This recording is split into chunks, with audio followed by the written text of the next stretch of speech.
Mga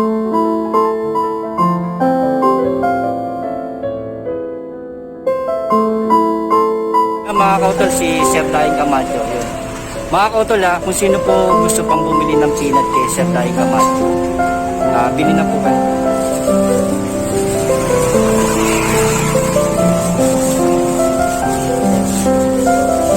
Yan mga kautol, bili na po kayo. Yung meron po siyang Facebook page. Facebook. Lalagay ko po dyan sa ito. Yan, makikita niyo po dyan sa video na to. Ito po. Murang halaga lang po. Nakatulong na tayo sa batang may sakit. Nasarapan pa kayo sa pagkain ng peanut. Kaya sa bawat bote lang mabibili mo to, sir, mga kautol ko, sobra tayo nakakatulong sa batang may sakit. Kaya mga kautol, gusto nyo pong umorder kay Sir Daing Camacho, yan, kontakin nyo lang po siya dyan sa may Facebook